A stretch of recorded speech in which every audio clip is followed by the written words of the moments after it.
नमस्कार। आज है 25 दिसंबर। कई मायनों में ये तिथि बहुत महत्वपूर्ण है। किसी के लिए याद रखी जाएगी, किसी ने बहुत अच्छा काम किया था उनके लिए याद की जाएगी। आज मैं वीडियो की शुरुआत करना चाहूंगा अटल बिहारी वाजपेयी जी के साथ, और साथ ही कुछ ऐसे लोगों का नाम भी आपको बताने वाला हूं कि इस दिन उनको याद रखना क्यों जरूरी होता है। तो अटल बिहारी वाजपेयी वाले केस में मैं आपको बताऊंगा कि उनकी कुछ उपलब्धियां, आरएसएस के प्रति उनकी भावनाएं, और साथ ही अटल बिहारी वाजपेयी और आडवाणी जी की जोड़ी वर्सेस नरेंद्र मोदी और अमित शाह की जोड़ी कैसी और क्या थी, क्या अंतर आते हैं दोनों पार्टियों के आरएसएस से, जो विचार थे, जो सोचना का तरीका था, जो कार्रवाई करने के तरीके थी, दोनों में अलग अंतर क्या है। तो शुरू करें, चलो शुरू करते हैं। देखो, अटल बिहारी वाजपेयी जी एक अध्यापक के बेटे हुआ करते थे। वो अपने पिताजी के साथ एलएलबी की पढ़ाई की, पत्रकार बनते हैं, लेकिन कविताएं लिखने का बहुत शौक है।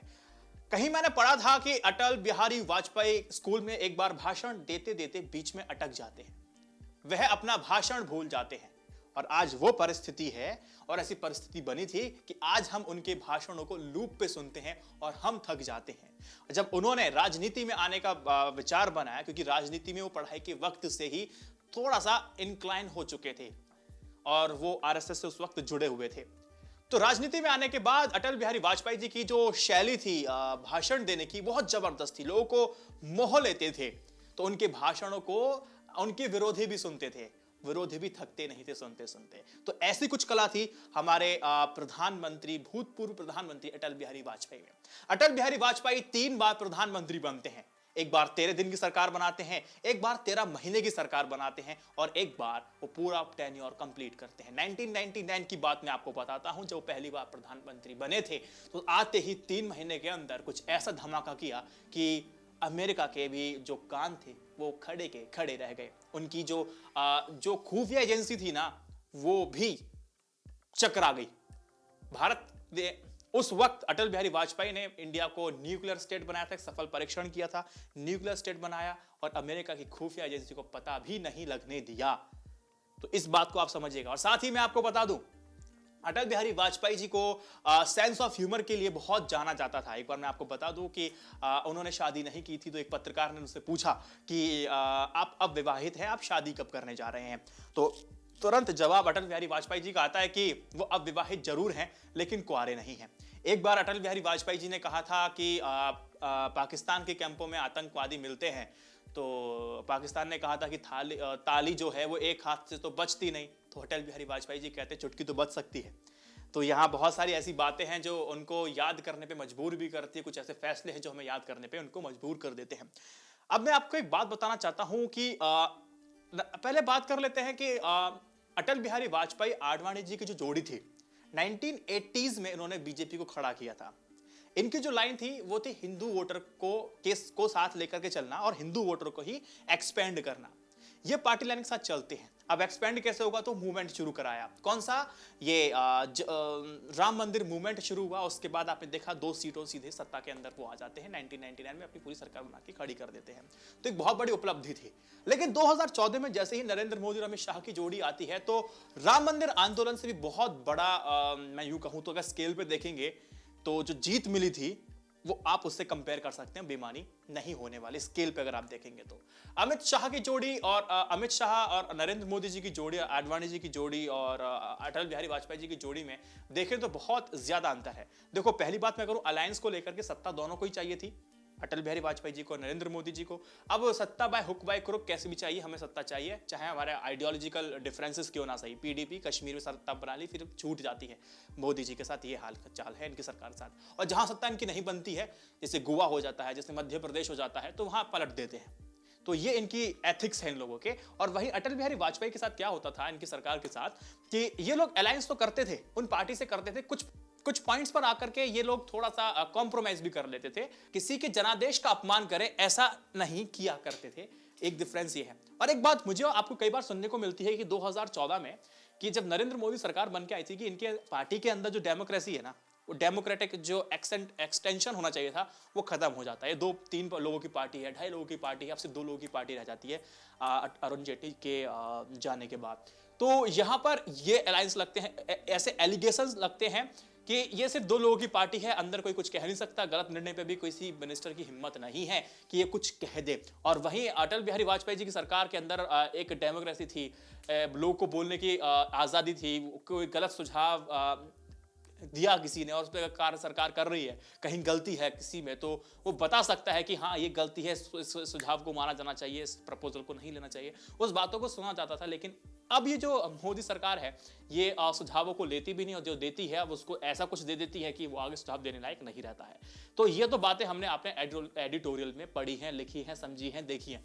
तो यहां पर ये बात आपको समझ में तो आ गई, लेकिन एक बात और मैं आपको बता देना चाहता हूं कि अटल बिहारी वाजपेयी जी की जो सरकार थी ना, उसमें अगर आप देखेंगे उन्होंने सेकंड जनरेशन के जो नेता थे बिल्कुल तैयार किए थे।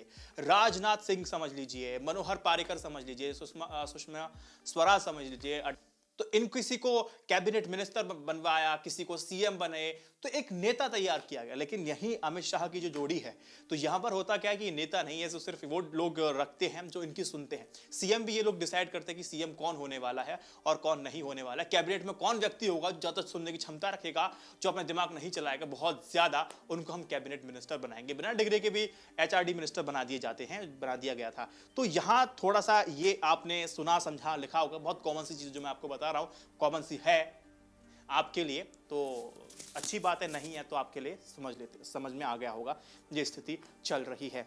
अब मैं यहां पर आपको बता देना चाहता हूं कि आरएसएस को लेकर के अटल बिहारी वाजपेयी की सोच और नरेंद्र मोदी जी की सोच में क्या फर्क है।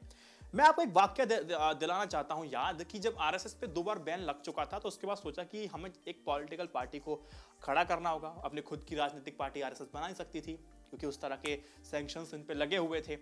तो आपको याद होगा सरदार पटेल जी का वो वाक्य, स्टेटमेंट, तो उसकी गहराई में नहीं जाऊंगा। जनसंघ बनता है, बीजेपी बनता है, और कई बार कहा जाता है कि बीजेपी और आरएसएस अलग अलग हैं, भले ही उनकी आइडियोलॉजी बिल्कुल सेम क्यों ना हो।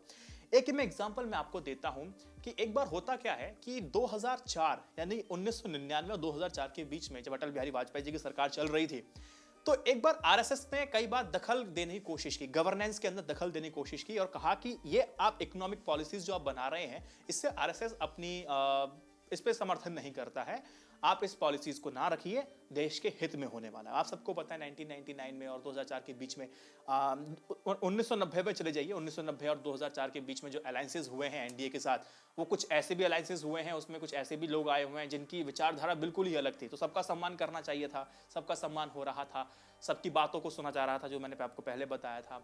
तो उससे होता क्या है कि जो आरएसएस की जो नीति थी उसके जस्ट खिलाफ फिर वो बनने लगते हैं, पॉलिसीज बनने लगती है, इकोनॉमिक पॉलिसीज बनती है। तो जो इकोनॉमिक पॉलिसीज बन रही थी उससे आरएसएस खुश नहीं था। इकोनॉमिक पॉलिसीज क्या क्या थी, एफडीआई रिटेल में नहीं होनी चाहिए, और डिफेंस, स्वदेशी का प्रमोशन करो, ऐसा कुछ क्यों नहीं हो रहा है।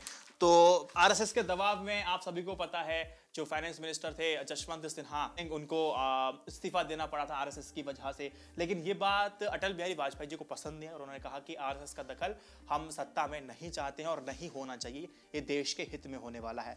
अब आप सभी को पता होगा 2004 में पूरा अच्छा काम होने के बाद और समय से पहले जब चुनाव कराया गया अटल बिहारी वाजपेयी जी ने, तो देखा कि उनकी सत्ता में वापसी नहीं होती है। उसके पीछे का जो मेन कारण था वो ये था कि आरएसएस ने अपने कदम पीछे हटा लिए थे।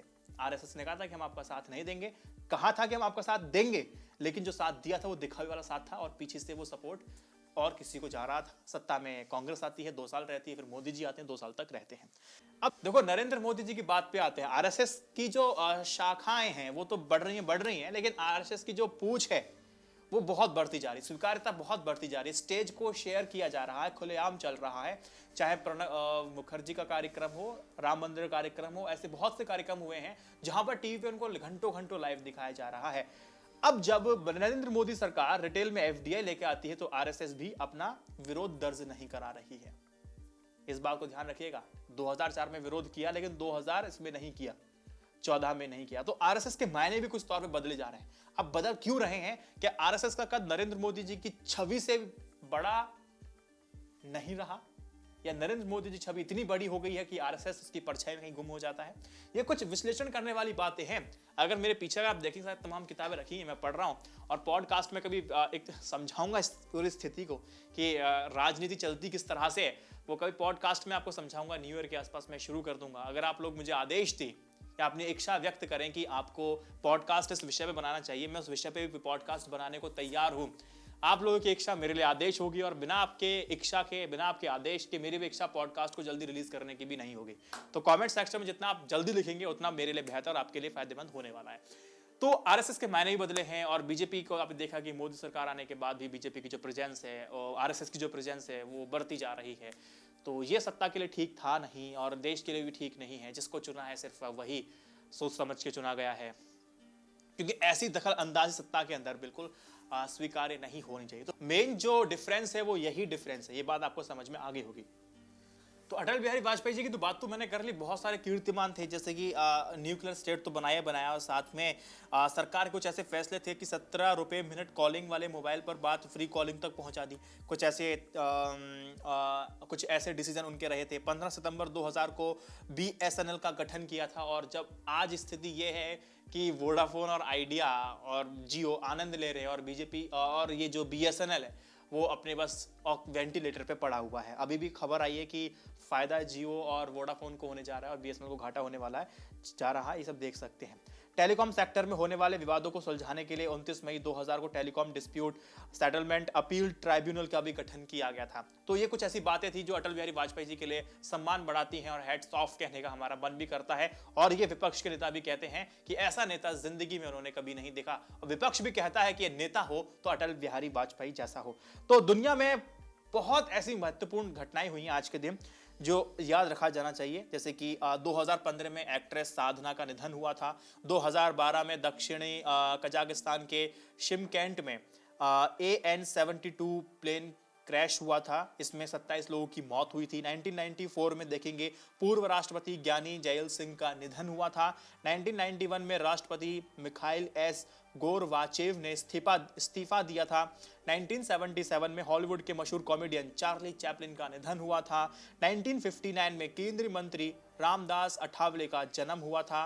1926 में मशहूर हिंदी साहित्यकार धर्मवीर भारती का जन्म प्रयागराज में हुआ था। गुनाहों का देवता, सूरज का 7वां घोड़ा उनकी सबसे चर्चित रचनाएं हैं। 1876 में पाकिस्तान के संस्थापक मोहम्मद अली जिन्ना का जन्म हुआ था। 1861 में महान स्वतंत्रता सेनानी, राजनीतिज्ञ, शिक्षावादी और बड़े समाज सुधारक मदन मोहन मालवीय का जन्म हुआ था। 2014 में उन्हें मरणोपरांत भारत रत्न से सम्मानित किया गया था। तो 25 दिसंबर अपने आप में बहुत बड़ी तिथि है, तो बहुत जल्दी से बिना कम एडिटिंग के ही मैंने आपको बताया है। आपको वीडियो कैसा लगा मुझे बताइएगा। साथ ही i9 न्यूज़ इंडिया की जर्नलिज्म को सपोर्ट करने के लिए भैया यूट्यूब पेट्रियन मेंबरशिप ले सकते हैं, ताकि आपको बेनिफिट मिले, मुझे बेनिफिट मिले और आपको एक्सटेंशन देखने को मिले, क्वालिटी आपको सुधरती हुई दिखाई दे।